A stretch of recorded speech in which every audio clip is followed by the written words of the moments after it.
Hugo. It is a name that still sends chills through those who witnessed its fury. It has been 1 year since Hurricane Hugo slammed into Charleston and cut a path through the Carolinas. This has been a year of challenges. For some, a challenge to reestablish a way of life in the community. For others, the challenge of simply surviving from day to day. Hugo and the storm's aftermath today on Assignment 4. This is Assignment 4. This month, Hugo Remembered. And now your host, Ken Sparks. Hello everyone, welcome to Assignment 4. I'm Ken Sparks. Hurricane Hugo took quite a toll in its week-long march through the Caribbean and then across the east coast of the United States. Hugo killed 29 people and caused $6 billion in damage. The storm first came ashore in the States at Charleston, and it has been that city's remarkable recovery that we begin with today. Our reporter Stephen Stock has the Charleston story. 1 year ago, Charleston and the rest of the nation had no idea what awaited us in the Atlantic Ocean.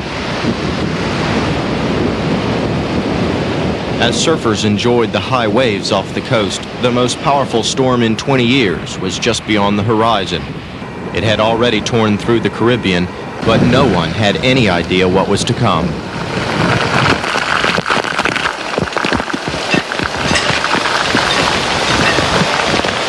Less than a week later, we knew. Landfall for Hurricane Hugo is between 12 and 1:30 this evening, north of the city of Charleston. We will have surges of between 12 and 18 feet, serious storm surges. Hold where you are. Hugo hit Charleston just before midnight, bringing 140-mile-per-hour winds, transforming trees into missiles, transformers into explosions of light. And when it was over and the sun came up, we were in awe.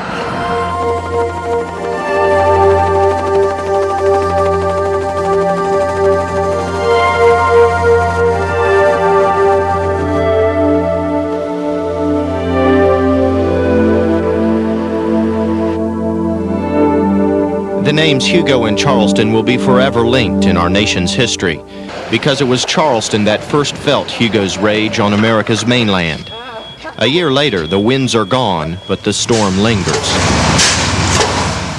And the new construction to replace old buildings decimated by the winds. When day breaks, everybody will... In the memory of the city's mayor, who rode the storm out in City Hall. But it was a night of terror and an ensuing year of challenge, and no one will forget it anytime soon. And indeed, Charleston has come back, with almost as much force as the storm itself. The groups of people wandering the streets looking at the damage now have to look hard to see signs that Hugo was even here. But if you look hard enough, you can still see it. Cracked walls here, missing church steeples there, and trash dumpsters which have become monuments to the rebuilding effort. There are parts of the city where people feel neglected, forgotten.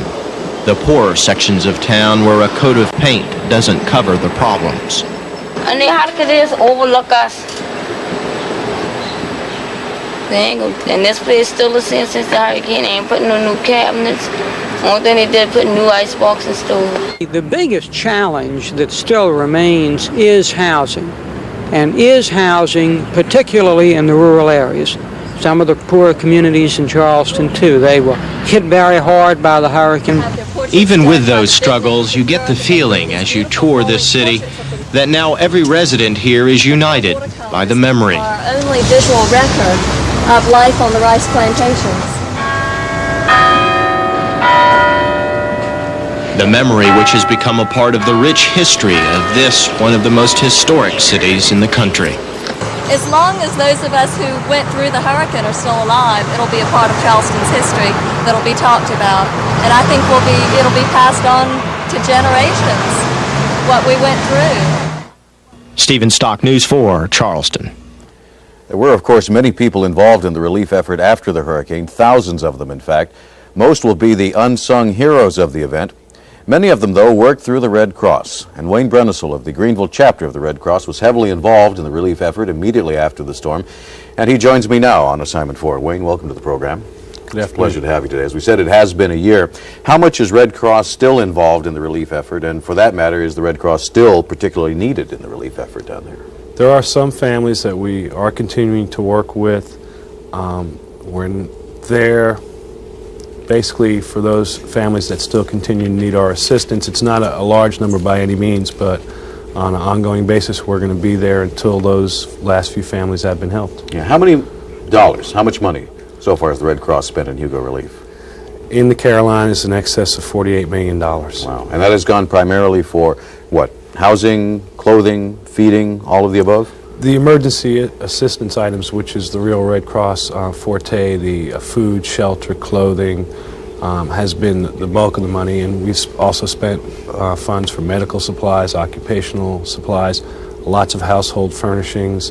It runs the gamut, with the biggest percentage being in emergency items, food, clothing, and shelter. Yeah. How many requests do you still get now, a year after Hugo? Are there still people coming into the Red Cross effort, the offices saying, I still need help?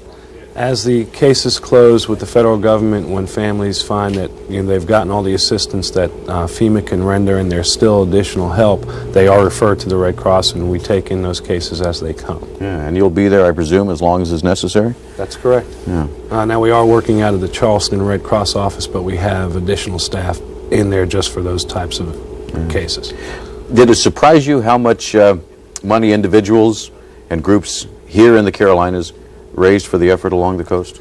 I was frankly overwhelmed.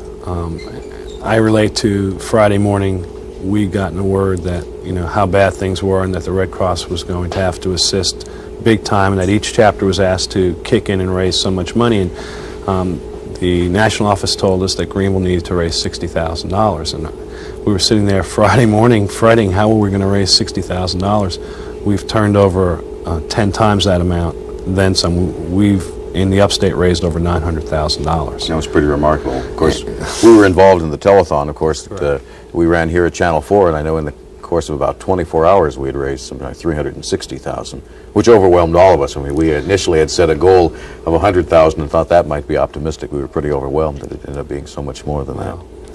As you said, it was certainly a tremendous outpouring of generosity, of warmth, of concern and compassion for our friends and neighbors downstate. Yeah. And any idea of identifying, any way of identifying just how many people became involved in the relief effort, the volunteers for the Red Cross? Just from the Carolinas, folks that had been volunteers who came in and offered their assistance, walked into our office in Greenville, said, I've got a week I'd like to go spend downstate, as well as in any other Red Cross office, over 4,000. Yeah. Just through the Red Cross, just from the state of South Carolina, which is tremendous. Yeah. Now, what about the lessons from Hurricane Hugo? What did you learn that's going to be applicable to the future? Something like this inevitably will happen again. We hope it'll be at least 100 years. But when it happens again, what have you learned that's going to be useful? I think first and foremost, people have learned that it can happen to us right here in the state of South Carolina, whether you're in the low country, Columbia, or here in the upstate. Disasters do happen. They're a fact, they're a reality, and they're not going to go away. And so I think that awareness causes you to plan and prepare better, which is what we've started doing as a Red Cross units across the state, looking at, okay, in the event of something this large, we have to move people out of the way, and we'll need shelters, we'll need more of them, we'll need bigger shelters and better shelters. So that's been first and foremost. And second is, we want to have people trained and ready so that we don't have to rely on somebody walking in the door saying, I've got a week, I can go and help.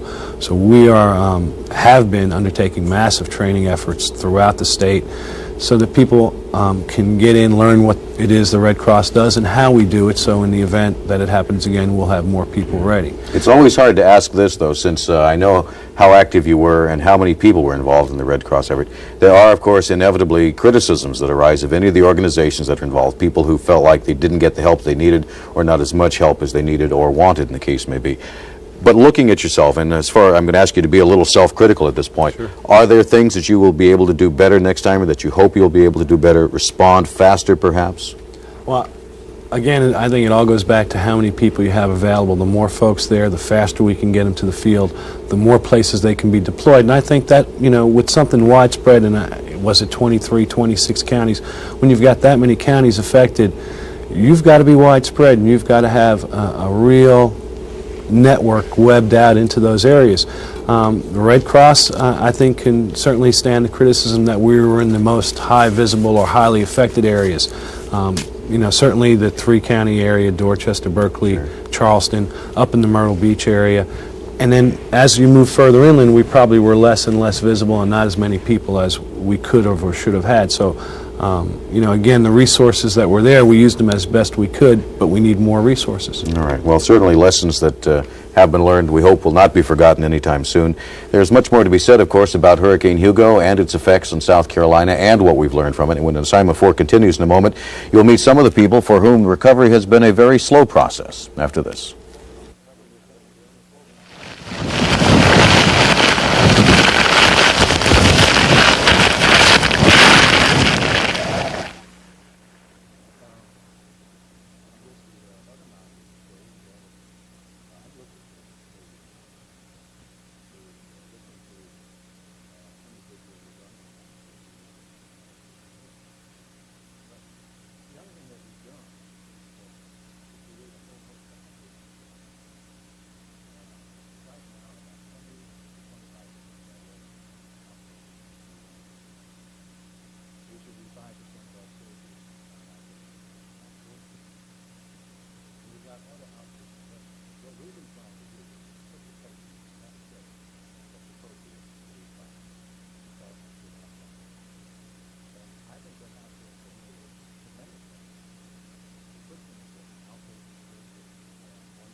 The storm was a hurricane. And what did you call it?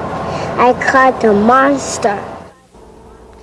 And welcome back to Assignment 4. As we told you earlier, Hurricane Hugo left a $6 billion damage estimate in its wake, and all of a sudden we became familiar with another term, FEMA. The Federal Emergency Management Agency has been both praised and cursed. It has handed out an awful lot of money, $660 million in South Carolina alone, almost $334 million for temporary housing, family grants, loans, and food stamps. Unfortunately, it has not been enough, particularly in the communities off the beaten path. Stephen Stock has the story behind the numbers. It's frustrating, when you have so many people out in the rural areas that's just forgotten. A year after Hurricane Hugo's fury ended, the nightmare goes on for Ernestine Buford. The 62-year-old Buford did not see or hear Hugo because she is blind and deaf, but she still lives with the storm's presence every day. What's she get upset about? The trailer. The trailer. Does she? She get like this a good bit sometimes. Is it just like sometimes she just comes back to her? Yeah, then sometimes she gets tired of the way she's living with the water and everything. Perhaps the greatest tragedy isn't that Hugo left behind Miss Buford's mobile home bent, her roof leaking, no running water, and no permanent power.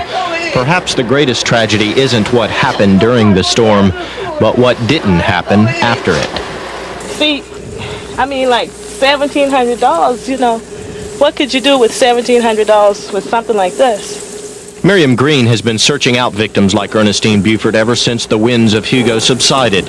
What she found shocked her. I always tell her, I just don't see how you could live under these circumstances. I know I wouldn't be able to do it.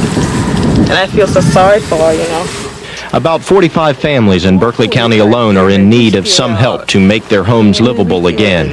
The federal government says it has tried. The Federal Emergency Management Agency, or FEMA, sent $101 million in grants and assistance to more than 312,000 people. But the damage left by the storm is so large that does not come close to solving the problems. A FEMA spokesman says the agency's goal is only to help victims get a start, not to completely rebuild. Yeah, this was finished. This was a finished new addition to the house. Yeah, living in it. That's all Natherly Richardson could do with the money she got from FEMA, get a start. The hurricane left only concrete blocks behind to chauffeur her house. $8,000 in federal assistance only provided enough to replace the stud walls. A year after the storm, there is still no roof, no bathroom, little hope. So little hope that Richardson is now sick in the hospital. She said, all the monies that I have is right here. I did what they say. And Miriam, this is all I could do. Ernestine Buford got only $1,700 from FEMA. With that, she had to pay bills, buy furniture and clothing, and repair her home. Give me a hold. Until someone decides to care, Green and Buford's families see no end to the nightmare. A nightmare as powerful as the winds of Hugo 1 year ago. Stephen Stock, News 4, Berkeley County. And now to talk a little bit about how well FEMA did in South Carolina is Richard Kaiser. He is the Deputy Director of State Public Assistance in the Governor's Office in Columbia. His office distributed an awful lot of the money from FEMA, the Federal Emergency Management Agency. The actual amount, as we said, spent and distributed for the relief is huge, hundreds of millions of dollars. And Mr. Kaiser, welcome to the program today. Of course, the first question is, a year later after Hurricane Hugo, was what FEMA spent sufficient in this state? Well, I don't think it's over yet, so that's difficult to say. We know the response was adequate given the legislation. We know we're recovering. We've made a lot of progress, a tremendous amount of progress. The local governments are doing extremely well, but we have a ways to go. Yeah, what kinds of things still need to be done? Because it's very easy to go to the low country now, to go to the Charleston area, even McClellanville, which was particularly hard hit, see how well it has been cleaned up and say, well, we've got this pretty well under control. But then, as we saw in Stephen's story, there are still a lot of individual cases of misery. And I realize your office does not deal with the individual assistance, but the public money's there. So how much remains to be done? Well, we're looking at probably 2 years, maybe 3. I believe at this point we've identified all the damages, and we're working on monitoring the progress and ensuring that the local governments do or complete the projects that they've received funding for. We have some issues that are outstanding. They're of great concern to the state, and particularly the areas in the low country, such as mosquito abatement. The damage to the wooded areas have left big holes, stump holes, where mosquitoes may fester and cause trouble over the next 2 or 3 years. We're hoping that FEMA will provide some funding to the local governments to help out with that problem. Yeah. Any idea how long it will take before we could say that the effects of Hugo have been erased from the South Carolina coastal area? Well, as far as public assistance is concerned, we hope to close out this disaster in the next 2 to 3 years. The Stafford Act, or the legislation responsible for providing funding, allows for 18 months initially for permanent restorative type work.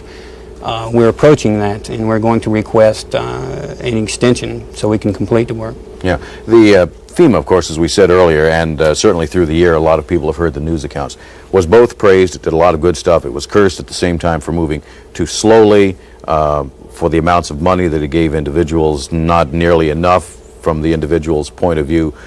What about from the state's point of view, as far as FEMA's response? Was it adequate? And if you had your way, what would you change about FEMA for any future disasters? Well, we believe it was adequate, but there's room for improvement. I mean, we would like to see some sort of rapid response team that would allow FEMA, or legislation would allow a team to get in immediately following the disaster and just help with all areas of assistance. I guess FEMA is set up more reactive than proactive, and we're certainly interested in being proactive. There are so many things we can do following the disaster. Not only did we go after FEMA, but we went after other federal agencies. We went after HUD, we went after Department of Labor, Department of Justice. We had law enforcement officials spread out all over the state. The local governments were really being hurt. They just didn't have the funding to handle it.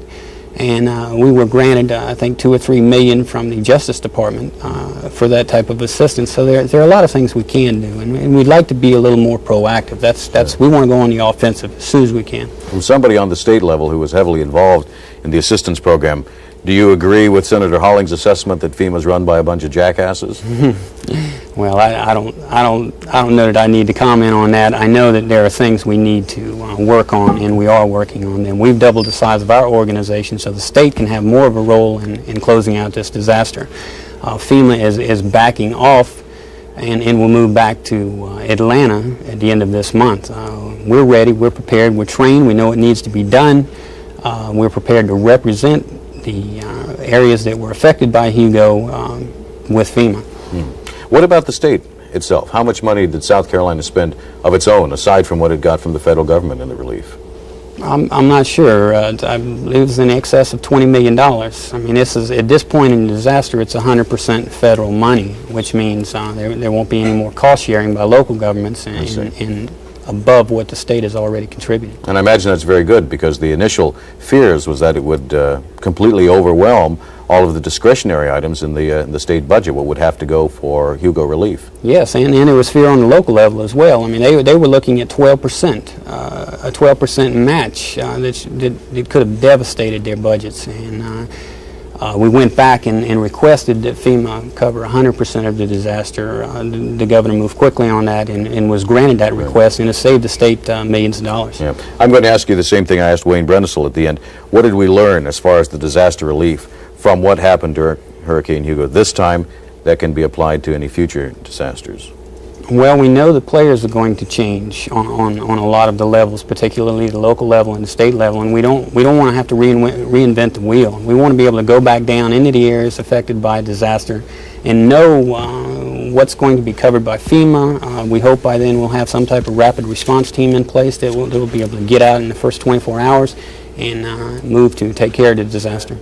There are a lot of things we can do. Okay, and of course we've already seen certain things that have happened, and that is the installation of the new fiber optic system so that there will be a statewide communication system that will not be affected by the exigencies of nature. That's right, absolutely. State-of-the-art fiber optics will allow, if a line is damaged, it automatically switches over to another line, and constant communication with all the agencies. Okay, that's great. Richard Kaiser, thanks for being with us today. Pleasure to have you with us on Assignment 4. And next on Assignment 4, we will hear from the man who embodies the spirit of Charleston's recovery, and that is Mayor Joe Riley, after this.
Welcome back. We have a few minutes left in Assignment 4. One of the troopers before, during, and long after Hurricane Hugo was Charleston Mayor Joe Riley. Characterized as a modern-day Noah, he saw the dangers well ahead of the storm and told people to leave. His warning, which, unlike Noah, was heeded by the people, is credited with keeping the human toll to an absolute minimum along the coast. A few days ago, reporter Stephen Stock talked with Mayor Riley about how his city has recovered in the year since the hurricane. Mayor, a year after, has it receded from memory yet, or you think it's still fresh on everybody's mind here? It's very fresh on everyone's mind. It was such a powerful experience, but we're so proud of the way the community's back. It's not fresh on our minds because we can see it, because I think you would attest, you come to the city now and it's difficult, it's remarkable, the recovery that the citizens have made. The city is beautiful and it's alive and back, but it was a night of terror and an ensuing year of challenge, and no one will forget it anytime soon. Where does this fit in the history? Charleston is full of history to begin with. This is just one more chapter, is it not? Well, it's another chapter, and it will merit a major chapter in any book about Charleston. It's the greatest hurricane, greatest natural disaster this city has ever experienced. Worst hurricanes in 1752, but we don't know about the wind then, and there weren't that many people.